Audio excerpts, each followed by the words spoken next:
मित्र हो, कालच्या तासामध्ये आपण संस्कृतीचे घटक या संदर्भात चर्चा केली गेली. त्या माध्यमातून प्रतिक्रिया असेल, भाषा असेल, ज्ञान असेल, मूल्य किंवा श्रद्धा असतील, नियमने असतील, या संदर्भात चर्चा करून आपण संस्कृतीची चर्चा केली गेली. आज आपण संस्कृतीची वैशिष्ट्ये या संदर्भात चर्चा करावं की ही संस्कृती कशी वेगवेगळ्या अंगाने विकसित होत गेलेली आहे आणि ती समाज मनाचा कसं एक अंग बनली गेलेली आहे आणि या माध्यमातून भारतीय समाज व्यवस्थेचं खऱ्या अर्थाने दर्शन कसं घडतं आहे याचा इथं आपल्याला ओपो करावायचा आहे, चर्चा करावायची आहे. कारण संस्कृतीच्या माध्यमातून समाज व्यवस्थेचं दर्शन घडतं आणि संस्कृती ही एक मानव निर्मित प्रक्रिया हे लक्षात घ्या विद्यार्थी मित्र. संस्कृती ही मानव निर्मित प्रक्रिया आहे. त्याचबरोबर संस्कृतीच्या माध्यमातून सामाजिकरणाचे धडे दिले जातात, सामाजिकरणाची प्रक्रिया गतिमान होते आणि या माध्यमातून समाज विकासाला चालना मिळते आणि म्हणून संस्कृती ही एक समाज जीवनाचा आरसा म्हणून ओळखला जातो आणि या माध्यमातून समाजाला एक नवी दिशा देण्याचं काम, समाजाला एक विचार देण्याचं काम आपल्याला इथे पाहावयास मिळतं आणि म्हणून विद्यार्थी मित्र हो, संस्कृतीची वैशिष्ट्ये आपल्याला पाहावायची आहे. नंबर 1 सांगितले की संस्कृती ही शिकावी लागते. विद्यार्थी मित्र, संस्कृती ही आनुवंशिक वारशातून येत नाही, जैविक वारशातून येत नाही किंवा मिळत नाही, तर ती सामाजिकरणाच्या प्रक्रियेद्वारे प्रत्येक सदस्य ती शिकत असतो. एका पिढीकडून दुसऱ्या पिढीकडे संस्कृतीचं हस्तांतरण होतं. उदाहरणार्थ, लहानांनी थोरांच्या आज्ञा पाळाव्यात ही विचारधारा आहे, ती एकाकडून दुसरीकडे जाते. आई वडील देवा समान मानावेत हा विचार एकाकडून दुसरीकडे जातो आणि म्हणून संस्कृती ही सामाजिकरणाच्या प्रक्रियेच्या माध्यमातून शिकावी लागते आणि ते प्रत्येक सदस्य शिकत असतो. तेवढंच नव्हे तर सांस्कृतिक गोष्टी शिकण्याची प्रक्रिया ही प्रतिकात्मक आंतरक्रियेतून घडत असते. सांस्कृतिक प्रक्रिया जी आहे ही प्रक्रिया प्रतिकात्मक आंतरक्रियेतून घडत असते आणि म्हणजेच प्रत्येकी हावभाव यातून संस्कृती शिकविली जाते, शिकली जाते.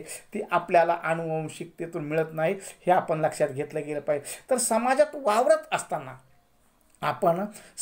वावरत असताना आलेल्या अनुभवातून ती शिकली जाते. प्रत्येक संस्कृतीचे सदस्य इतरांबरोबरच्या देवाणघेवाणीतून, आचार विचारांच्या देवाणघेवाणीतून, सामाजिक मूल्यांच्या देवाणघेवाणीतून काही आदर्श वर्तन पद्धती शिकत असतात, काही चांगल्या वर्तन पद्धती शिकत असतात व त्यातूनच त्यांचे जीवन घडत असते आणि त्या माध्यमातून भावी पिढी व आदर्श वर्तन पद्धती शिकतात. यातूनच भावी पिढीमध्ये संस्कृती अंगीकारली जाते आणि म्हणून विद्यार्थी मित्र, संस्कृती ही शिकावी लागते. संस्कृती ही एका पिढीकडून दुसऱ्या पिढीकडे हस्तांतरित होत असते. ती एक सामाजिकरणाची प्रक्रिया आहे आणि मग प्रत्येक समाज व्यवस्थेमध्ये चांगलं काय, वाईट काय, जे चांगलं आहे ते आपण घेतो, वाईट आहे ते टाकून देतो आणि या माध्यमातून संस्कृती ही गतिमान होत असते. विद्यार्थी मित्र, नंबर 2 सांगितलं गेलं की संस्कृती अमूर्त असते. संस्कृती ही समाजातील व्यक्तींच्या विचारातून किंवा त्यांच्या सवयीतून दिसते. लक्षात घ्या, ती अमूर्त आहे, ती डोळ्यांना दिसत नाही, हाताने स्पर्श करता येत नाही, परंतु ती आपल्या वर्तणुकीतून, ती आपल्या विचारातून, ती आपल्या कृतीतून प्रतिबिंबित होत असते आणि म्हणून संस्कृती बघू शकत नाही तर ती व्यक्तींच्या वर्तनातून अनुभवली जाते. एवढंच नव्हे तर या वर्तन पद्धतीमध्ये काही विशिष्ट रचना दिसते, त्याला आपण संस्कृती म्हणतो. आणि आपण तर सरळ साधा अर्थ संस्कृती लावला गेला की संस्कृती म्हणजे दुसरं तिसरं काही नसून ती तुमची आमची जीवन पद्धती आहे आणि ही जीवन पद्धती कशी आदर्श आहे, ही जीवन पद्धती कशी योग्य आहे, ती आचारातून, विचारातून, कृतीतून प्रतिबिंबित होत असते आणि म्हणून संस्कृती अमूर्त आहे. ती विचारातून, कृतीतून प्रतिबिंबित होते, दिसत नाही, परंतु तुमच्या आमच्या वर्तणुकीतून मात्र दिसत असते आणि म्हणून संस्कृती ही अमूर्त स्वरूपाची आहे. हे नंबर 2चं वैशिष्ट्य सांगितलं गेलं विद्यार्थी मित्र. नंबर 3 सांगितलं गेले की संस्कृती ही सामूहिक असते. विद्यार्थी मित्र लक्षात घ्या, संस्कृती ही एकट्या दुकट्याची मालकीची प्रक्रिया नाही, ती मानव निर्मित आहे, पण तो कोणा व्यक्तीच्या मालकीची नाही, कोणा एका समूहाच्या मालकीची नाही, तर ती सामूहिक आहे, ती सर्वांची आहे. एखादी संस्कृतीतील तेथील भौगोलिक परिस्थितीतून, त्या समाजाच्या भूतकाळातून, तेथील लोकांच्या श्रद्धा आणि मूल्यांमधून, तसेच त्यांच्या समृद्ध वारशातून जन्माला आलेली असेल, परंतु त्या समाजाचा भाग म्हणून सर्वच व्यक्ती त्या संस्कृतीचा भाग बनतात. त्यांची भाषा, त्यांचे शिष्टाचार समान असतात आणि म्हणून संस्कृती ही सामूहिक असून वैयक्तिक नाही असं म्हटलं जातं, कारण ती एकट्या दुकट्याची नाही, ती समाजाची आहे. मग त्या समाजातील एखादा समूह असेल, त्याची वर्तन पद्धती असेल, त्याचा सामूहिक विचार असतील, त्यांची धार्मिक मूल्य असतील, त्यांची सामाजिक मूल्य असतील, ती समाजापुरती जरी असली गेली, त्या समूहापुरती जरी असली गेली, तर त्या समूहातील विशिष्ट व्यक्तींपुरती, विशिष्ट गटापुरती मर्यादित नाही, तर ती सर्वांची असते. आणि म्हणून संस्कृती सामूहिक असते, ती सर्वांनी अंगीकारलेली असते. आपण त्या संस्कृतीला ही आमची संस्कृती आहे किंवा ही माझी संस्कृती असं म्हणू शकत नाही, ती सर्वांची असते. उदाहरण पाय झालं गेलं तर आपण होळीच्या सणाच्या निमित्ताने रंग खेळतो. हा रंगच खेळ जातो, संपूर्ण भारतामध्ये होळी सण साजरा केला जातो. मग असं म्हणू शकतो का ते आपलाच आहे? नाही, ती सर्वांची आहे. आणि म्हणून संस्कृती सामूहिक असते. संस्कृतीचं नंबर 4 वैशिष्ट्य सांगितलं गेलं की संस्कृती मानव निर्मित आहे. विद्यार्थी मित्र, संस्कृती ही मानवाने निर्माण केली गेली.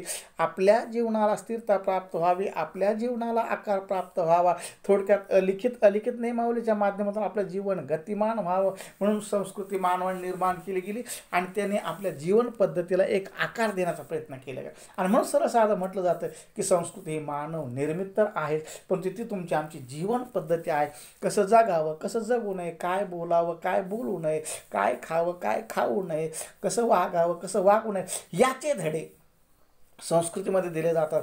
आणि म्हणून संस्कृतीला अलिखित स्वरूपाची नियमावली देखील म्हटलं जातं आणि ती मानवाने निर्माण केली गेली. तुमच्या आमच्या विचारांना, तुमच्या आमच्या वर्तनाला एक साचेबद्धपणा यावा, तुमच्या आमच्या विचाराला एक दिशा मिळावी, त्याचबरोबर त्या विचाराच्या माध्यमातून समाजाला एक योग्य मार्ग दिसावा, या दृष्टिकोनातून ही संस्कृती निर्माण केली गेली. आणि म्हणून संस्कृती ही मानव निर्मित असते. मानवाने संस्कृती निर्माण केली, संस्कृतीने मानव निर्माण केला गेलेला नाही, हे विद्यार्थी मित्र लक्षात ठेवा. नंबर 5 सांगितले, संस्कृती ही आदर्शात्मक असते. एक लक्षात घ्या की संस्कृती ही आदर्शात्मक आहे, कारण आदर्श विचार हा एकाकडून अनेकाकडे जात असतो. अयोग्य विचार हा एकाकडून दुसऱ्याकडे जात नाही का, तो समाजाला मान्य नसतो. आणि संस्कृती आदर्शात्मक असते आणि प्रत्येक संस्कृतीमध्ये विचार नियमने असतात. नियमने लिखित अलिखित स्वरूपाचे नियम असतात. हे विचार आणि हे नियमने नेहमीच आदर्श स्वरूपाचे असतात. हे विचार नेहमीच आदर्श स्वरूपाचे असतात आणि हे आदर्श स्वरूपाचे विचार समाजातील आदर्श वर्तन पद्धतीचा एक अंगीकार केला जातो आणि या माध्यमातून बौद्धिक, कलात्मक आणि विविध सामाजिक आदर्शांची एकत्र बांधणी समाजाद्वारे केली जाते. आणि या माध्यमातून संस्कृती ही समाजाला एक विकासाच्या दिशेने, एक योग्य मार्गाच्या दिशेने घेऊन जाते आणि अशा प्रकारच्या आदर्श संस्कृतीलाच प्रोत्साहन दिलं जातं. अयोग्य विचार असेल, अयोग्य विचारधारा असेल तर ती अयोग्य विचारधारा समाज नाकारतो आणि योग्य विचारांना चालना देतो. आणि या माध्यमातून ही संस्कृती तुमच्या आमच्यासमोर एक नवा आदर्श ठेवते, एक नवा विचार ठेवते आणि या आचारातून, या विचारातून, या आदर्शाच्या माध्यमातून समाज घडण्याचा, समाजाला एक नवी दिशा देण्याचा प्रयत्न संस्कृतीच्या माध्यमातून केला जातो. विद्यार्थी मित्र, नंबर 6 सांगितले गेले की संस्कृती हस्तांतरित केली जाते. विद्यार्थी मित्र, संस्कृती ही अशी एक विचारधारा आहे की ती एका पिढीकडून दुसऱ्या पिढीकडे दिली जाते आणि समाज व्यवस्थेचा गाडा गतिमान केला जातो आणि समाजाला एक नवी दिशा देण्याचं काम केलं जातं. आणि म्हणून संस्कृती ही हस्तांतरित केली जाते वेगवेगळ्या मार्गाने. पहा, पालक असेल, पालक आपल्या मुलांना आदर्श विचार त्यांच्या अंगी रुजवण्याचा प्रयत्न करतो, म्हणजे त्याने अंगीकारलेले विचार आपल्या मुलामध्ये रुजवले जातात. शिक्षक विद्यार्थ्यांच्या मनामध्ये आदर्श विचार, राष्ट्राभिमानाची भावना, देश अभिमानाची भावना, सामाजिक विचारांची भावना रुजवण्याचा प्रयत्न करतो आणि त्या माध्यमातून विद्यार्थी घडत असतात. धर्मगुरू असतील, प्रत्येक धर्माचे धर्मगुरू असतील, ते समाजाला नेहमी शांतीचा संदेश देतात, परोपकाराचा विचार देतात, हिंसेचं समर्थन करत नाहीत आणि या माध्यमातून समाज विचाराला एक नवी दिशा देण्याचं काम या संस्कृतीच्या माध्यमातून केलं जातं. आणि म्हणून पालक असेल, शिक्षक असेल, धर्मगुरू असेल, जनसंपर्काची साधने असतील.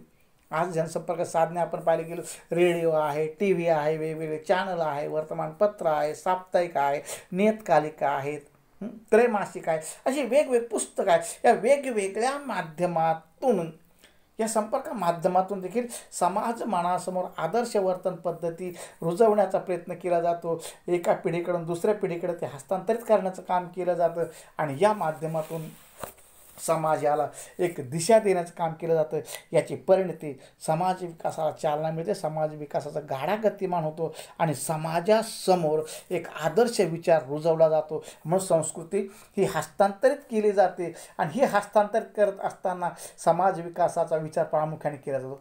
काही वेळेस ही क्रमवारी उलटी होताना दिसते. विद्यार्थी मित्र, सध्याच्या तांत्रिक विकासाच्या काळात अनेकदा आधीची पिढी नवीन पिढीकडून काही तंत्रज्ञान शिकताना दिसते. उदाहरणार्थ मोबाईलच्या संदर्भात जर पाहिलं गेलं तर आज मोबाईलचं तंत्रज्ञानाचं ज्ञान हे नवीन पिढीला जितकं आहे ते गत कालखंडातील समजा 50च्या वयात आज असणाऱ्या लोकांना नाही का, तर ते तंत्रज्ञान आत्मसात करण्याची जी प्रक्रिया आहे ही बालवयामध्ये जी फास्ट वेगाने होते ती या 50च्या ग्रस्तामध्ये होत नाही. म्हणून ते बरोबर आहे की काही वेळेस ही क्रमवारी उलटी होते, परंतु त्याचबरोबर काही वेळेस संस्कृतीचे हस्तांतरण समस्तरीय पिढीकडे होताना दिसते.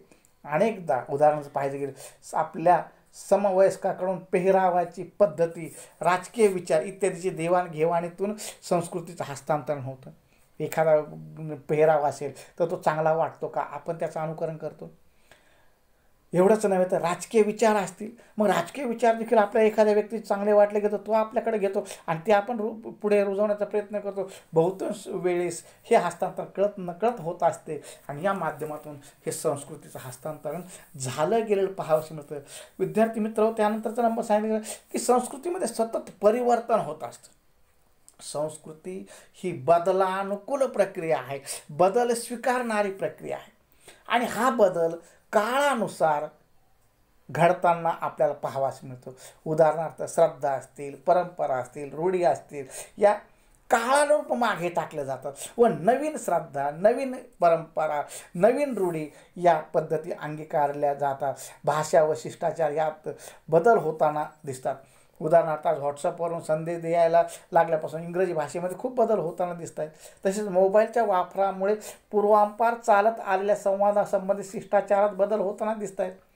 आधुनिक तंत्रज्ञानाबरोबर स्थलांतर आणि जागतिकीकरणाचा देखील संस्कृतीवर परिणाम होताना दिसतो आहे. जेव्हा जगभरातील व्यक्ती एकत्र येतात तेव्हा त्यांच्या जगभरातील व्यक्ती एकत्र येतात तेव्हा त्यांच्या एकमेकाच्या संस्कृतीवर परिणाम होऊन नवीन बहुसंस्कृती निर्माण होते. त्याचबरोबर आधुनिक शिक्षण व ज्ञानाच्या कक्षा रुंदावल्यामुळे व्यक्तीचा दृष्टिकोन देखील अधिक व्यापक होतो. जुन्या चालीरीती व परंपरांचा ताठरपणा कमी होऊन त्यामध्ये बदल घडून येत असले आपल्याला पाहावयास मिळतो. आणि जरी संस्कृतीमध्ये सतत परिवर्तन होत असले तरी परिवर्तनाची गती प्रत्येक संस्कृतीसाठी वेगळी असलेली पाहावयास मिळते. सर्वच संस्कृतीमध्ये एकसारखं परिवर्तन होताना आपल्याला दिसून येत नाही, हे मात्र आपल्याला स्वीकारावं लागेल. त्याचबरोबर पुढचं सांगितलं गेलं की संस्कृती समाज परत्वे बदलते. विद्यार्थी मित्र, संस्कृती समाज परत्वे बदलते. प्रत्येक समाजाची स्वतःची एक अशी संस्कृती असते, त्यातील मूल्य असतील, श्रद्धा असतील, परंपरा असतील, रूढी असतील, विचारप्रणाली असतील, धर्मश्रद्धा असतील, पद्धती एका संस्कृतीसाठी समान असल्या तरी इतर संस्कृतीपेक्षा त्या वेगळ्या असतात.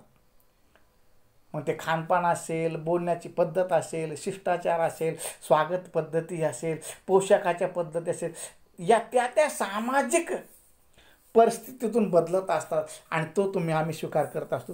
पूर्वीच्या काळी जर पाहायला गेलं तर विवाहामध्ये वधूवरांना जी असणारी वेशभूषा होती ती काळानुरूप आज बदलली गेली आणि आज नवीन पद्धती आली गेली. सुटापुटामध्ये होतं त्या वेगवेगळ्या पेहरावामध्ये आला गेला. त्याच्या अगोदर जर पाहायला गेलं तर पॅन्ट शर्ट होता, शर्ट पायजमा होता, धोतर टोपी होती, परंतु आज टप्प्याटप्प्यामध्ये वेशभूषेमध्ये बदल झाला गेला आणि त्यानुसार संस्कृती काय झाली गेली, बदल स्वीकारला गेला. तो आम्ही देखील स्वीकारला गेला इथं पाहावाच मिळतो. एवढंच नव्हे तर संस्कृती एकात्म असते. विद्यार्थी मित्र, संस्कृतीचे विविध घटक हे परस्पर पूरक असतात, एक दुसऱ्याला पूरक असतात, परस्पर संबंधित एकात्मक स्वरूपाचे असतात. उदाहरणार्थ एखाद्या समाजातील मूल्य व्यवस्था ही त्या समाजातील नैतिक, धार्मिक रूढी, परंपरा, श्रद्धा इत्यादी सांस्कृतिक पैलूशी घनिष्ठपणे जोडलेल्या असतात आणि त्या जोडलेल्या विचारधारा आम्हाला एकोपा ठेवण्यास मदत करतात, एकात्मता साधण्यास मदत करतात आणि या माध्यमातून सामाजिक विकासाची प्रक्रिया गतिमान होते आणि ही विचारधारा समाजाला एक नवी दिशा देते. आणि म्हणून संस्कृती हे एकात्म असते. आणि शेवटी सांगितले गेले विद्यार्थी मित्र हो, भाषा ही संस्कृतीचे प्रमुख वाहक आहे. भाषा ही संस्कृती एकाकडून दुसऱ्याकडे हस्तांतरित करत राहते, ती समाजाला एक दिशा देते. आणि म्हणून संस्कृतीचं एक प्रमुख वैशिष्ट्य की ती भाषेद्वारे, मग ती बोली भाषेच्या स्वरूपात असेल, लिखित भाषेच्या स्वरूपात असेल, ती भूतकाळातील वर्तमानात असे नाही तर भविष्यकाळाचा देखील त्याचा विचार आपण अंगीकारले तर पाहावयास मिळतो. भूतकाळात शिकलेल्या गोष्टी पुढे आणण्यासाठी भाषा मदत करते. गतकालखंडामध्ये जे आपण शिकलो त्याचा संदर्भ आपण आजही घेतो आणि तो संदर्भ देण्यासाठी भाषा हाच एक महत्त्वाचा घटक आपल्याकडे आहे. प्रत्येक संस्कृतीची विशिष्ट अशी भाषा असते व त्या संस्कृतीतील सर्व सदस्यांना ती भाषा अवगत असते. उदाहरणार्थ आदिवासींची असेल, मग वारले असेल, कातकरी असेल, गोंड असेल, भिल्ल असेल, या आदिवासी जमातीच्या ज्या भाषा आहेत ते भाषा प्रत्येक सदस्यांना अवगत असते आणि अनेक मार्गाने संस्कृतीचे हस्तांतरणही होत असतं. तरी भाषा हे एक प्रमुख माध्यम आहे की ज्याच्या मार्फत संस्कृती हस्तांतरण मोठ्या प्रमाणावर होत असतं आणि या माध्यमातून समाजाचा एक नवी दिशा देण्याचा प्रयत्न केला जातो, समाजाचा विचार अंगीकारण्याचा प्रयत्न केला जातो आणि या माध्यमातून संस्कृतीची ओळख होण्यास या वरील वैशिष्ट्याच्या माध्यमातून आपल्याला काय होते, मदत होते. विद्यार्थी मित्र, आज आपण इथेच थांबू. उद्याच्या तासामध्ये संस्कृतीचं महत्त्व या घटकाची चर्चा करू. धन्यवाद.